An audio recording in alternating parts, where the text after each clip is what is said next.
What is going on in the Middle East right now is obviously a tragedy. There's no question about it. The sight of Israeli soldiers breaking the arms and legs of Arabs is reprehensible. The idea of Israel closing down towns and sealing them up is unacceptable. You have had a crisis there for 30 years. You have had people at war for 30 years.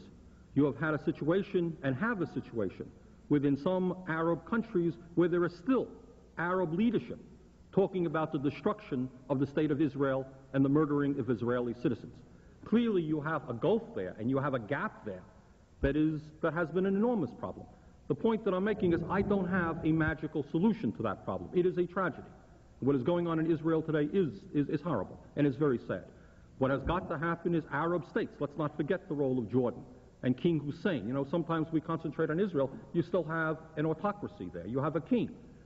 You have got to bring together the Arab states, and the United States has that capability. We are pouring billions of dollars in arms into Arab countries. We have the clout to demand that they and Israel, who we are also heavily financing, begin to sit down and work out a sensible solution to the problem which will guarantee the existence of the state of Israel and which will also protect Palestinian rights.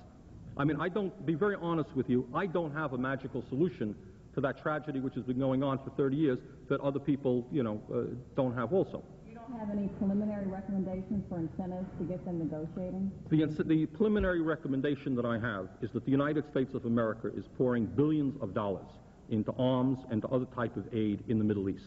Has the United States of America used its clout, the tremendous clout that it has by providing all kinds of aid into the Middle East, to demand that these countries begin to sit down and talk about a reasonable settlement which will guarantee Israel's sovereignty, which must be guaranteed, but which will begin to deal with the rights of Palestinian refugees? That's the demand that I would make. Is that a call for sanctions?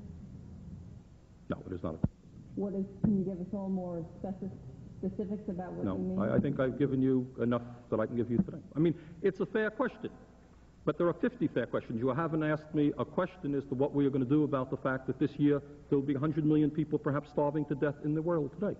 Within this vein of questioning, within this line of questioning, we are wondering what your position would be, what your recommendations would be in terms of arms. Should we have a reduction in arms contracts? What are you calling for, sanctions? Well, I think what I am saying is if you have a nation like the United States, which is pouring substantial amounts of money into a nation, into the nations of the Middle East, you have negotiating clout. You can say to Jordan, you can say to Egypt, you can say to Israel that, listen, this type of situation, this continued conflict, this denial of Palestinian rights, this hatred of Israel and on the part of certain individuals who would like to destroy the state of Israel is unacceptable. Jordan has got to accept its responsibility for the Palestinian problem as well. You have the ability, when you are the United States of America, which is supporting the armies of the Middle East, to demand that these people sit down and work out a reasonable settlement, protecting the rights of the Palestinians, protecting the rights of Israel. That has not yet been done. Or else what? Or else you begin to cut off arms. If I am supplying somebody else with money, I can, to a significant degree, call the tune. We have found that the United States has been able to destroy the economy of Nicaragua, for example. We have found that the United States is able to destroy the economy of Panama. If the United States goes into the Middle East and demands a reasonable, a responsible, and a peaceful solution to the conflict that has gone there, because of its clout, because of the tremendous amounts of money that it is pouring into that region, I think we can do it. I don't think we have exerted the leadership that we should be exerting. Well, that raises an interesting question about Nicaragua and about other countries around the world where we always have a lot to say about human rights and human rights violations, and yet we haven't even seen more than an eyebrow raised in Washington over what's been going on in Israel. And as you pointed out, you see people nightly on the news being beat up with rocks. And what about that? Aren't those human rights violations? It is an absolute disgrace. It goes without saying. Soldiers of any nation, especially an occupying power, are not allowed under any moral code to break the arms and legs of people. That is absolutely unacceptable, period, and that type of behavior must be condemned. Equally, what must be condemned is the fact that there are people within Arab countries who still to this day believe in the destruction of the state of Israel. That is also unacceptable. The United States has got to play a leadership role in what is a morass, what has been year after year, war after year, war of conflict. I mean, what I'm here to suggest is I don't know any magical solutions, except to say that I think that the United States has not taken the leadership role that it should be taking in that region.